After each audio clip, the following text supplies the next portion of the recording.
My name is Leonard Price, and I am 36 years old. My phone buzzed at exactly 4:47 in the afternoon on a Wednesday. The notification lit up across my desk, a small rectangle of light in an office that already felt too quiet. The message was from my wife, Erica, who was supposedly working late at an office conference. "Do not wait up tonight." That was all it said. No heart emoji, no extra details, nothing about being exhausted or annoyed. Just a flat instruction. I stared at the text for a moment. "Conference," I said aloud to the empty room. Erica had never mentioned any conference. In our 8 years of marriage, she had always been the type to complain about mandatory meetings weeks in advance. She would groan about agendas and presentations, and the snacks never being worth the trip. Yet here she was, casually dropping this conference on a Wednesday afternoon like it was nothing. The timing felt wrong. We had dinner plans. Nothing elaborate, just our usual Wednesday routine in Houston. Chinese takeout from the place on Westheimer, then sitting on the couch with a show in the background while we talked about our week. She knew I looked forward to it. It had become one of the few constants in my life that actually felt good. Apparently, this mysterious conference was more important than keeping me in the loop. I leaned back in my office chair and studied the message again. The tone was different. Usually, Erica's texts were chattier and full of details about who said what and how boring everything was. She liked to narrate her day. This one was cold and distant, like she was informing a roommate, not her husband. Just a simple logistical statement. No love you. No sorry. Nothing. For the past 3 weeks, she had been acting strange. She had been coming home later and later, taking phone calls in the other room, being vague about her day. When I asked how work was, she would shrug and say, "Busy," then change the subject. And then there was Tyrone. Tyrone from accounting. She had mentioned him more times in the last month than she had mentioned her own supervisor in the past year. Tyrone thinks the new system is inefficient. Tyrone suggested a better way to handle the reports. Tyrone has such funny stories about his weekends. Tyrone this, Tyrone that. Every time she said his name, there was a spark in her eyes that had not been there when she looked at me for a long time. I had noticed it, then pushed it aside. You do not want to think of your wife lighting up for someone else. I decided to test a theory. My fingers moved across the screen with a calmness that surprised me. "Hope you and Tyrone from accounting enjoy the presentation." I read it twice, then hit send. My heart beat a little faster as I placed the phone on my desk and watched the screen. The response was immediate. Not immediate like she was typing and happened to be looking at her phone. Immediate like she was already holding her phone, staring at it, waiting for my reply. The 3 dots appeared, disappeared, then appeared again. Then my phone rang. Erica never called during work hours unless it was important. "Hey, honey," she said. Her voice was a little higher than usual, almost bright. "Just got your text. Why would you mention Tyrone?" I asked, keeping my tone level. "Is he not at the conference too? You talk about him enough. I figured he would be there." There was a pause, then a nervous laugh. "Oh, well, yes. I mean, maybe it is a big conference. A lot of people from different departments. I would not know who all is attending." That was interesting. Yesterday, she had told me Tyrone was working on a special project with her department. Today, she did not know if he would be at their conference. "What is the conference about again?" I asked. More silence. I could picture her in some hallway, eyes darting around, searching for an answer that sounded official. "It is about new compliance procedures," she finally said. "Very boring. You know how these corporate things are." I didn't know exactly how these corporate things were. I worked in the same industry at a competing firm, a few miles away in downtown Houston. We never scheduled major conferences in the middle of the quarter. There was too much actual work to do, too many deadlines and client calls. "Sounds exciting," I said dryly. "What time does it end?" "Late," she said quickly. "Probably around 10 or 11. Then there is networking afterward. You know how that goes." "Networking until midnight on a Wednesday," I said. "Your supervisor is really pushing the team hard these days." "Well, you know how it is in our industry," she said. Her voice wavered slightly. "Everything is competitive." Actually, I knew that in our industry, compliance conferences almost never went past 7 in the evening, let alone past midnight. The cost alone would make upper management twitch. "I will let you get back to your conference," I said. "Drive safe." I hung up and checked the time. 5:03 in the afternoon. If this conference was so important and time-sensitive, Why was she able to take nearly 10 minutes to talk about Tyrone and compliance procedures? Why did she sound like someone who was improvising, not someone who had a real schedule to keep? My gut was telling me everything I needed to know, but my mind still wanted proof. I opened my laptop and logged into our shared cell phone account.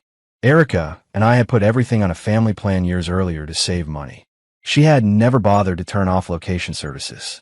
According to the location data, her phone was not at her office building in the Galleria area, and it was not at any conference center. Her phone was at a restaurant across town near Midtown. The name on the map was Bella Vista Trattoria, an Italian place I had driven by a few times. I knew the kind: dim lighting, brick walls, intimate booths, romantic music. The kind of place couples went to celebrate anniversaries or new relationships. It was the last place in Houston I would expect to see a corporate compliance meeting. I sat back and processed the new information. My wife of 8 years was lying to me. She was having dinner with someone at a restaurant that practically specialized in romance, not spreadsheets. The same person she had been talking about constantly for weeks. Tyrone from accounting. Anger rose in me, hot and sharp, but beneath it was something else. Clarity. I had been noticing the signs for weeks, but giving her the benefit of the doubt. The late nights. The secretive phone calls. The new clothes. The sudden interest in going to the gym 3 times a week.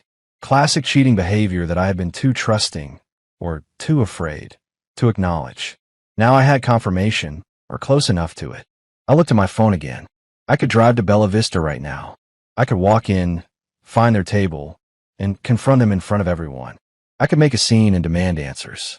The idea flashed across my mind like a movie scene. I exhaled slowly and shook my head. No, that was what emotional people did. People who reacted instead of planning. I was not going to give either of them the satisfaction of watching me lose control. I had a better idea. I picked up my phone and sent the exact same text again. Hope you and Tyrone from accounting enjoy the presentation. This time I watched her phone's location in real time, the little dot on the map sitting at Bella Vista. Within 30 seconds, the dot started moving quickly, not walking speed. She was running to her car. 18 minutes later, I heard her key in the front door of our house in our quiet West Houston neighborhood. Her hands were shaking so badly it took her 3 tries to unlock it. Honey, she called out. Her voice trembled. I'm home early. The conference was canceled. I walked into the kitchen where she stood, still in her coat, clutching her purse like a shield. That is too bad, I said calmly. Good thing you had not ordered dinner yet. She blinked rapidly. What do you mean? At the conference, I said. Good thing they canceled before you ordered food. I would hate to waste money on room service. Oh, yes. Right, she said. No food. But I could smell garlic bread on her clothes. The rich scent of butter and herbs hung around her, and there was a small red sauce stain on the shoulder of her white blouse that had not been there this morning. How was Tyrone? I asked casually. Her face went pale. Tyrone, you know, I said, Tyrone from accounting. The one you hoped would enjoy the presentation. Did he make it to the conference before it got canceled? She opened and closed her mouth like a fish gasping for air. I did not. Why do you keep asking about Tyrone? Just curious, I said. You mention him so often. I feel like I know the man. She forced a laugh that came out brittle. Do I? I had not noticed. I smiled. Not a warm smile. The kind of smile that did not reach my eyes. Must be my imagination. She excused herself to change clothes, but I noticed she took her phone with her. That was new. We had always been casual about leaving our phones lying around. When she came downstairs again, she was wearing a different perfume, not the light floral scent she had dabbed on this morning, but something heavier, something designed to cover up other smells. We ordered Chinese food and sat on the couch like we always did. She kept checking her phone, flinching every time it vibrated. When a number she did not recognize called twice, she declined both calls immediately. Popular night, I observed. Just spam calls, she said too quickly. She turned up the volume on the television and pretended to focus on the show, but her eyes were unfocused. At 9:30, she made a show of yawning dramatically. I'm exhausted from that conference stress, she said. I'm going to bed early. But she did not go to sleep. I could hear her whispering on the phone in her bedroom. When I walked past the door on my way to my home office, the whispering stopped abruptly.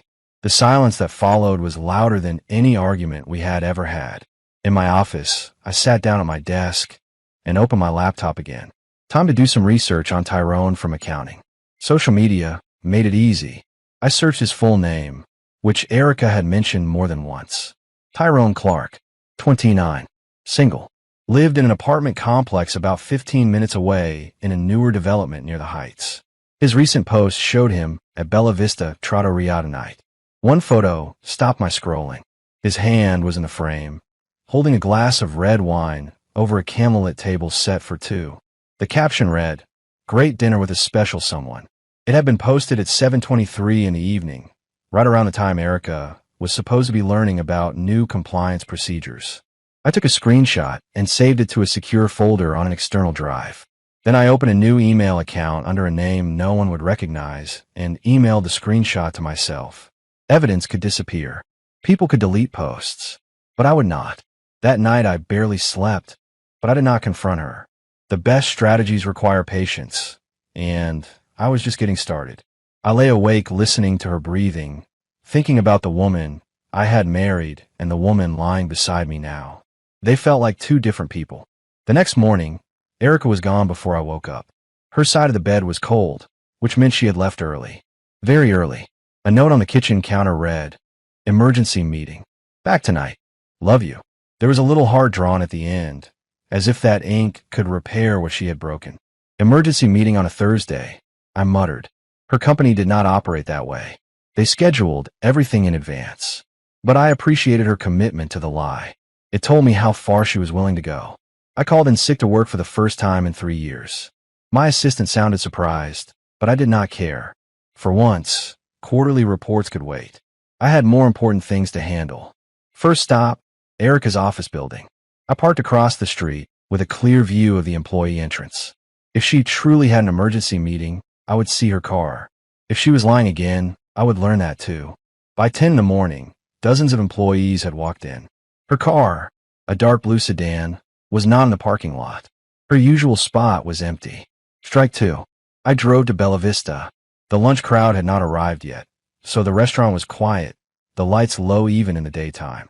A hostess with a neat bun and a friendly smile greeted me near the front door. "Welcome to Bella Vista.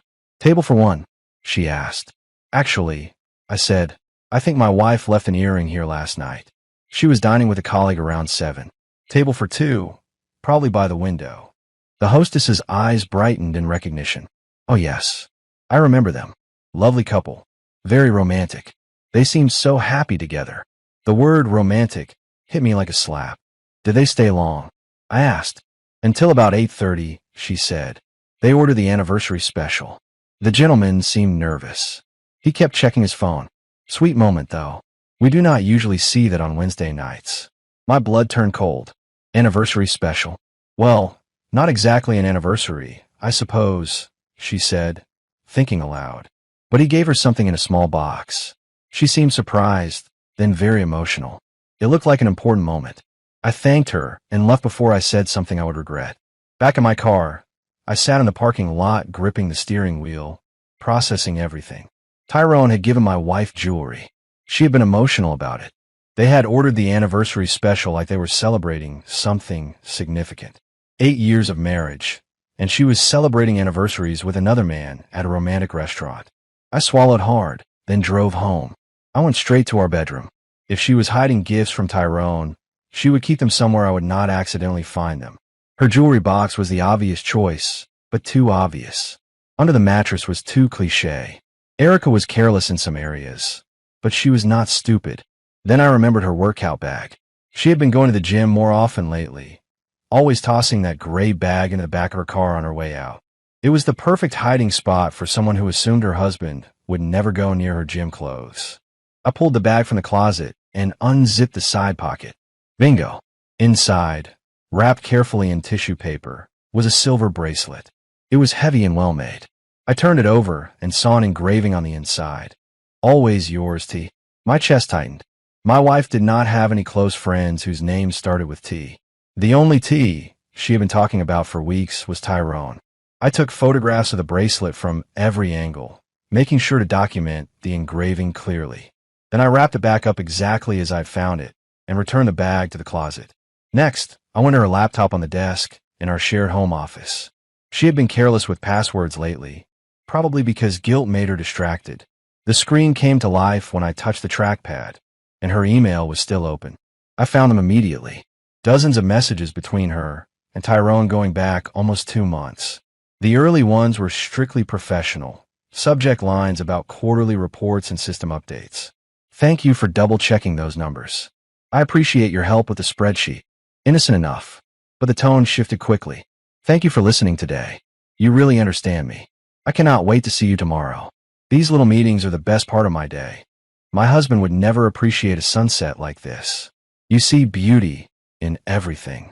Reading that last line felt like swallowing glass. Then came the recent messages, the ones that made my hands clench into fists on the desk. Last night was perfect. I never knew I could feel this way again. We need to be more careful. I think he is getting suspicious.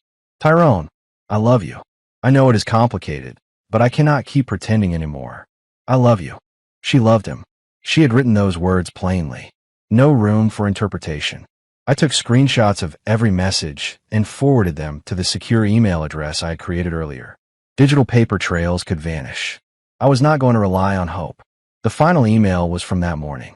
Cannot meet today. He is acting strange. I need to lay low for a few days. Missing you already. So that was where she really was. Not at an emergency meeting. Hiding from me because she thought I was getting suspicious. She was right. I closed the laptop quietly and went to my office. Time to research divorce attorneys.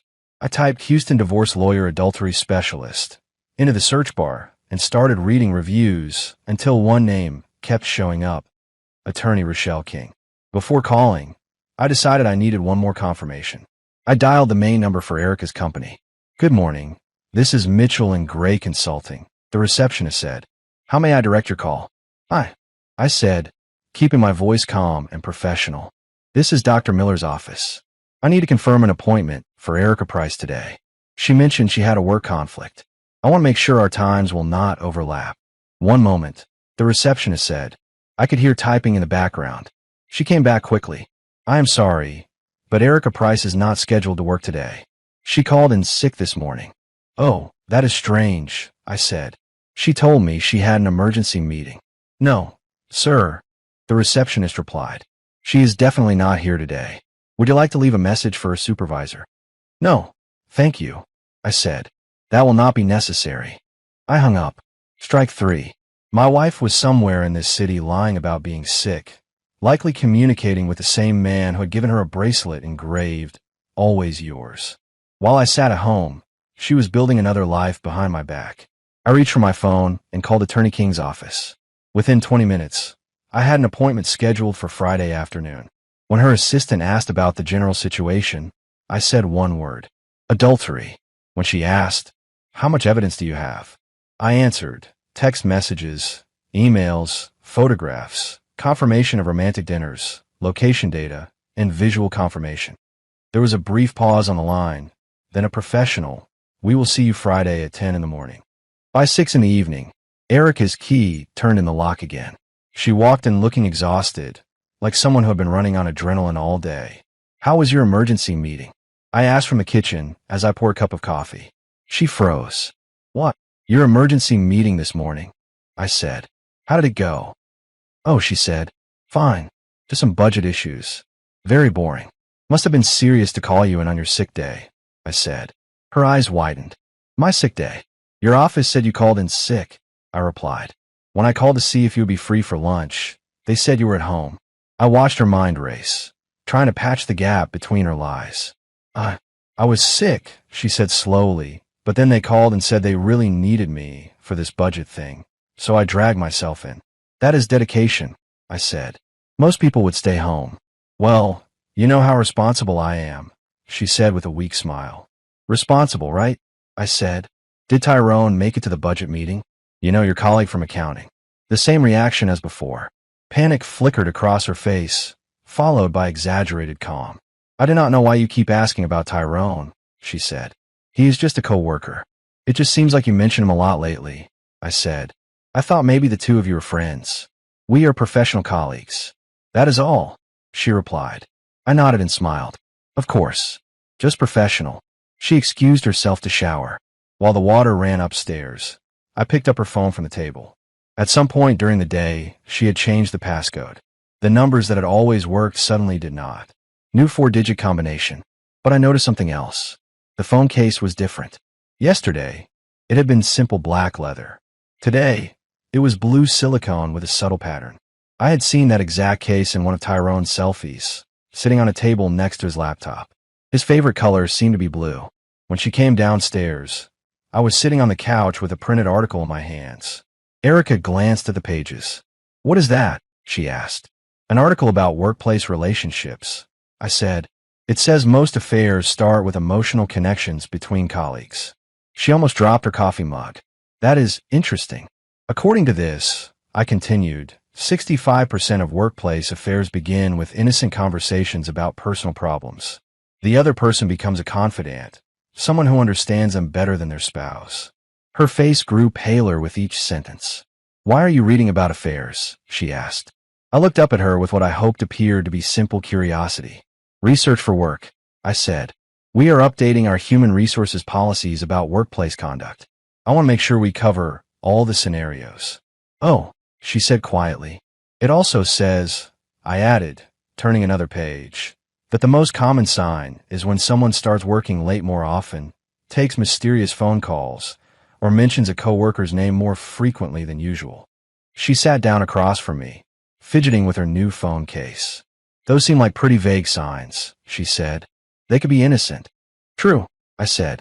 "But the article says when multiple signs appear together, it is usually not innocent anymore.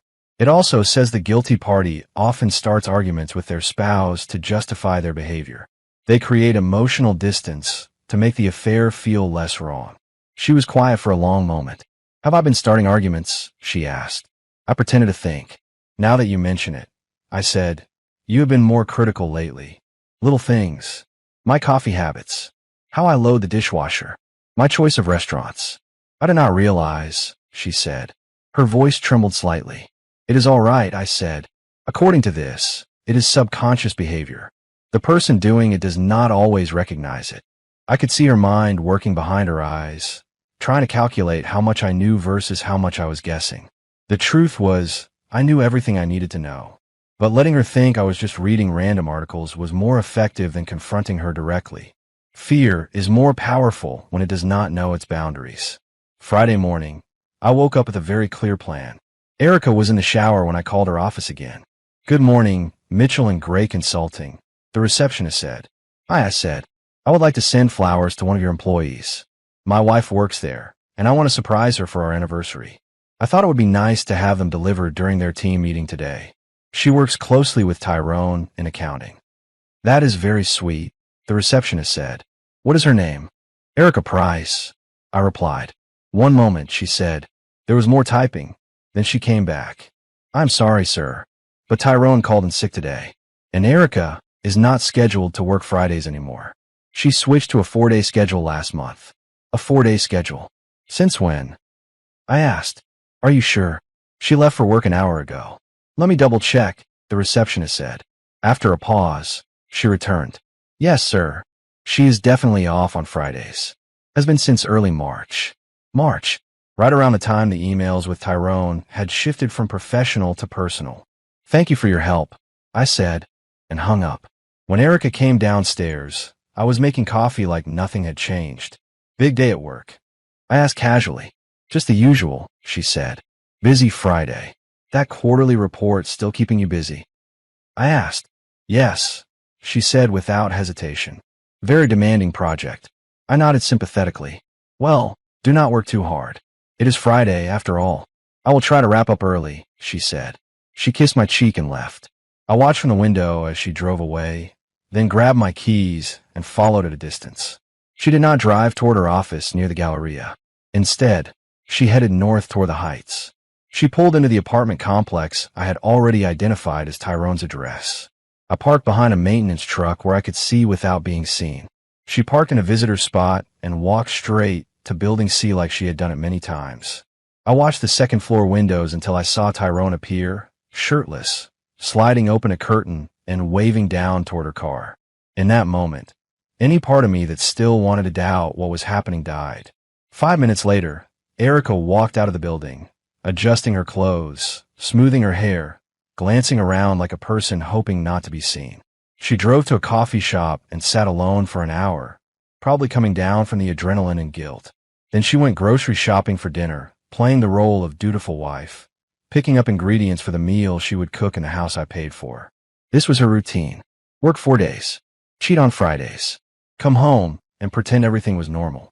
On my way home, I called Attorney King's office and confirmed my appointment for Monday morning.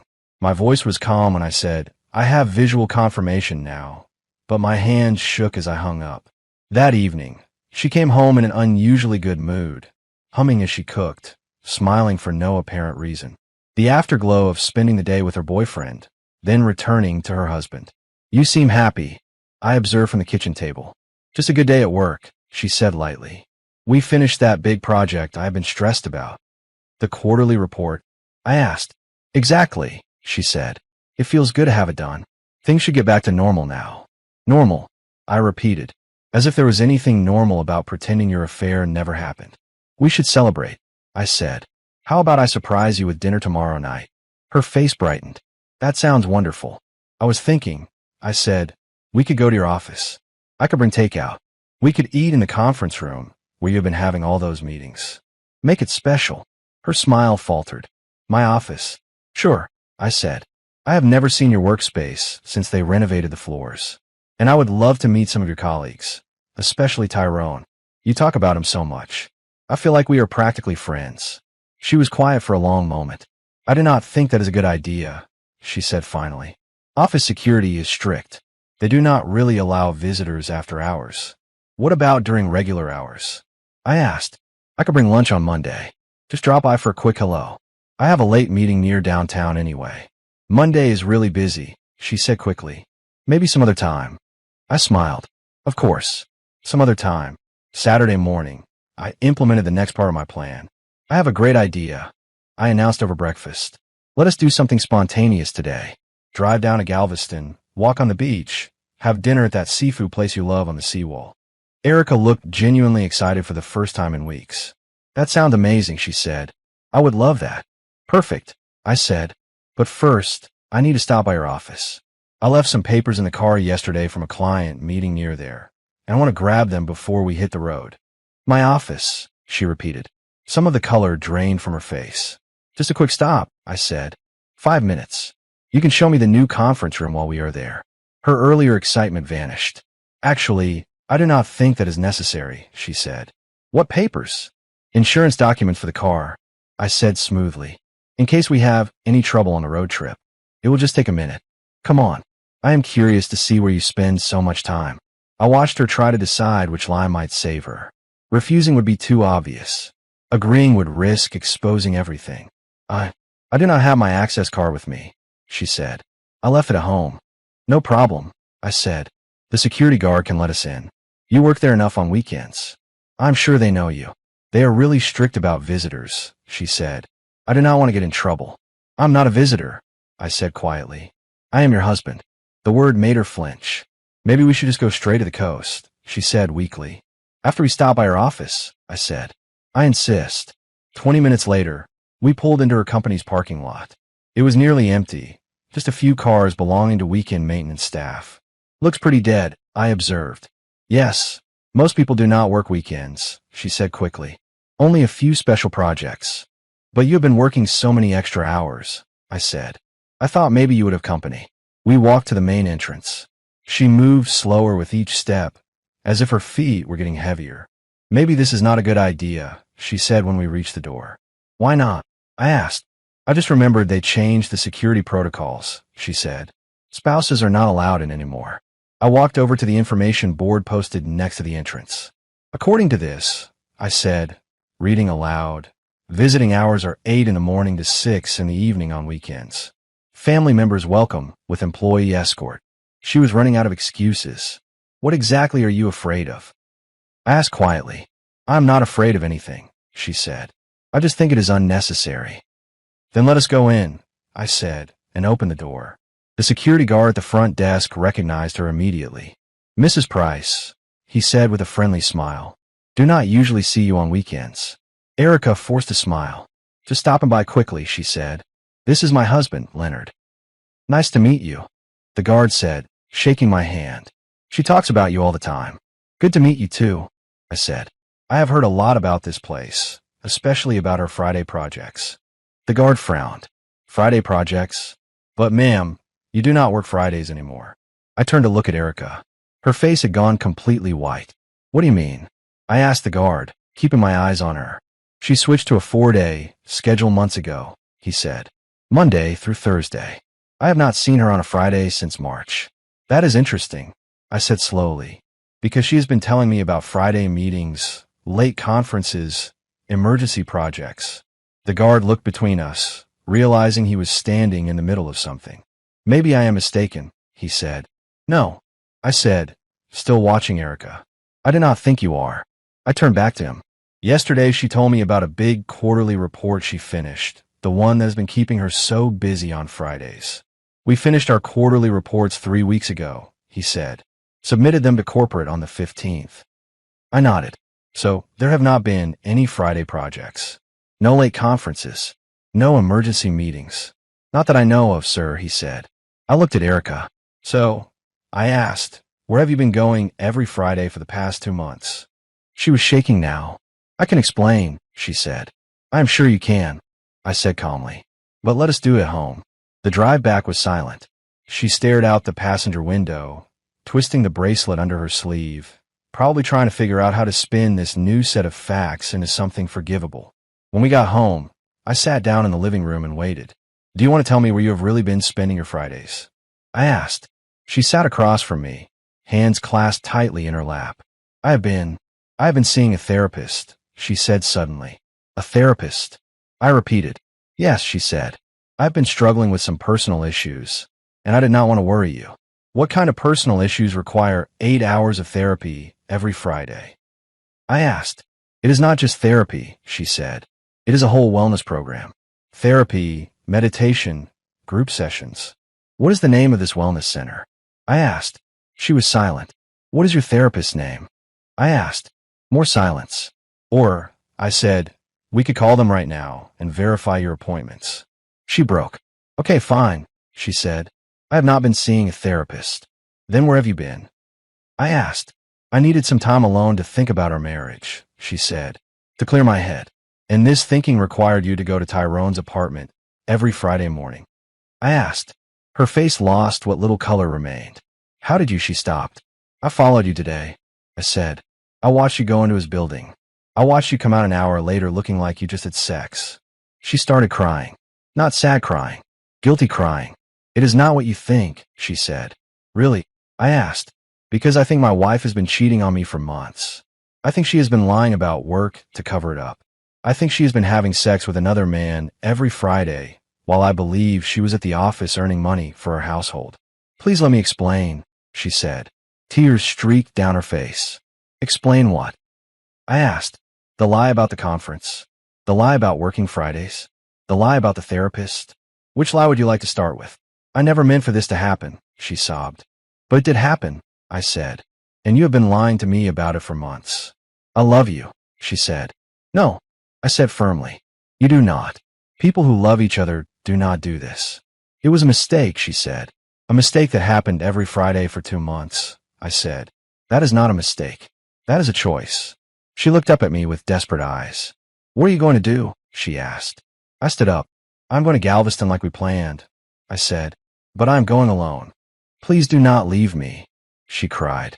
You already left me, I said. I'm just making it official. I grabbed my keys and headed for the door. When you are ready to tell me the truth about everything, we can talk. But I am done with the lies.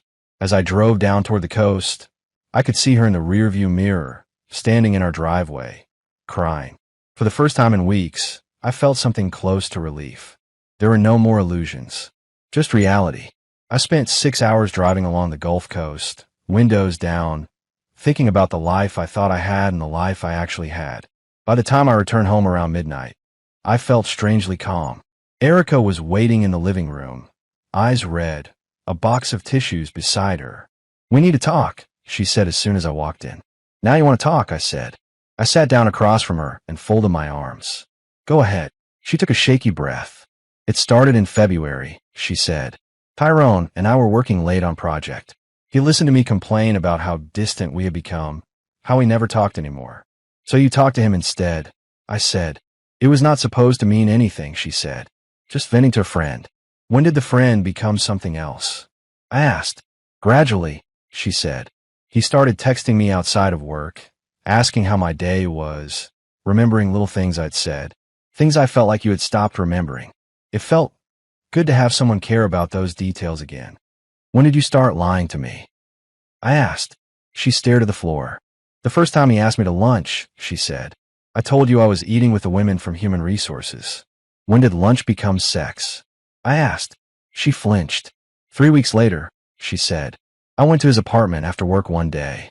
It just happened. Nothing just happens, I said. You made a choice. I know, she whispered.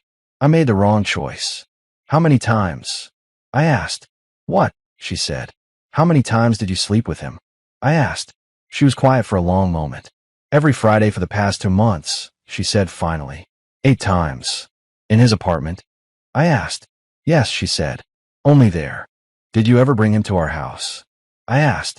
No, she said quickly. Never. I would never do that. Did you tell him you loved him? I asked. Her silence was answer enough. I saw the emails, I said. You told him you loved him. You told him I would never understand you the way he does. I was confused, she said. Were you confused when he gave you jewelry? I asked. Her hand moved instinctively to her wrist where the bracelet hid under her sleeve. How do you know about that? She asked. I know about everything, I said. The restaurant, the anniversary dinner, the love letters, the Friday routine. I have known for days. Then why did you not say anything? She asked. Why did you let it keep going on in your mind? Because I wanted to see how far you would go with the lies, I said. Turns out pretty far. She started crying again. I am so sorry, she said. I know I have hurt you. You did not just hurt me, I said. You destroyed 8 years of marriage. There is a difference. Can we fix this? She asked in a small voice. Fix what? I asked. Your lies? Your cheating? The fact that you've been living a double life for months. I will end it with Tyrone, she said quickly. I will quit my job. We can go to counseling. I will do anything. You think this is about Tyrone? I asked. Isn't it? She asked. Tyrone is just a symptom, I said. The problem is you. Your character. Your choices. People make mistakes, she said. Sleeping with another man 8 times is not a mistake, I said. Scheduling secret meetings is not a mistake. Lying to my face every day for months is not a mistake. She was sobbing. What do you want me to do? She asked. I want you to stop pretending this was some accident, I said. I want you to say what you did. She took a deep breath and forced the words out. I had an affair, she said. I lied to you. I betrayed our marriage. I was selfish. I liked the attention. It was exciting to have a secret. Do you love him? I asked. I thought I did, she said. I do not know now. Do you love me? I asked. Yes, she said immediately. Then why did you choose him over me for 2 months? I asked. I did not choose him over you, she said. It was not like that. Every Friday you chose him, I said. Every time you lied, you chose him. Every time you deleted a text or hid a gift, you chose him. You chose him dozens of times. She had no answer for that. What happens now? She asked finally. Now you move out, I said. What? She whispered. You are throwing me out. I want you out of this house by tomorrow night, I said. You can sleep in the guest room tonight. Tomorrow, you pack your things and leave. Where am I supposed to go? She asked. Leonard, please. That is not my problem anymore, I said. Can we at least try to work this out? She pleaded. Other couples survive this. Other couples do not matter, I said. We matter. And we are done.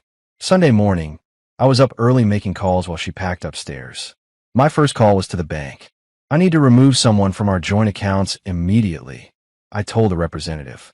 This is related to divorce proceedings. I have documentation of adultery. We will need you to come in tomorrow with proper paperwork, the representative said, but I can place a temporary hold on withdrawals requiring dual signatures. Perfect, I said. My second call was to Attorney King. This is Leonard Price, I said. We met Friday. Yes, Mr. Price, she said. How can I help? I need to expedite everything, I said. She confessed last night. Full admission of the affair. I recorded it on my phone using the voice memo application. Bring everything tomorrow, Attorney King said. We will file immediately. My third call was to Erica's mother. Hi, Mrs. Davis, I said. I need to tell you something about your daughter. 20 minutes later, I had explained the situation to her parents. Her mother cried. Her father was silent for a long time before saying, I am sorry. She was not raised to act like this. I know, I said, but I thought you should hear from me first. What can we do? Her mother asked. Be there for her, I said. She is going to need family support. And you? Her father asked quietly. I'm going to be fine, I said. I will handle what I need to handle. When Erica came downstairs with her suitcases, I was sitting at the kitchen table with a cup of coffee and a folder of documents. What is all that? She asked. Bank statements, account information, credit card records, I said. Why? She asked, her voice tight. Because as of tomorrow, you are financially independent, I said. Her face went pale. What does that mean? She asked. It means you are off our joint checking account, off our savings account, and off our credit cards, I said. How am I supposed to live? She asked. The same way you were planning to live with Tyrone, I said. I was not planning to live with Tyrone, she said. Then you should have thought about that before you started an affair, I said. She sat down across from me. Be reasonable, she said. I'm being reasonable, I said. You want to be single? Now you're financially single too. What about the house? She asked. What about it? It is half mine, she said. I've been paying bills here too. Actually, it is not, I said. Check the deed. I slid the property document across the table. My name only. I bought it before we got married. Her eyes scanned the page. Her name was nowhere on it. But I've been making payments too, she said. You have been contributing to household expenses, I said. That is different than ownership. This is not fair, she said. Fair? I repeated. You have been cheating on me for months and lying about it. Fair went out the window in February. What about my car? She asked. It is in your name. Then take it, I said. I will sign it over to you. What about your retirement account? That is also yours. I never touched it. She was starting to understand. I had been protecting my assets for years without realizing it. Her affair had simply drawn the lines clearly. Where am I supposed to go? She asked again, voice cracking. Tyrone's apartment seemed to work fine on Fridays, I said. I cannot live with Tyrone, she said. It is complicated. Why not? I asked. You love him. It is complicated, she repeated. It was complicated when you were married, I said. Now it is simple. You are single. You are being cruel, she said. I'm being practical, I said. You made adult choices. Now you get adult consequences. My phone buzzed. A text message popped up from an unfamiliar number. We need to talk. Can you call me? It read. Who is that? Erica asked. Tyrone, I said, showing her the screen. Her eyes widened. He is texting you. Apparently, I said. He wants to talk to me. Let us see what he has to say. I called the number and put the phone on speaker. Hello, I said. This is Leonard Price. You want to talk? Yes, sir, Tyrone said. His voice sounded nervous. I heard about what happened. From whom? I asked.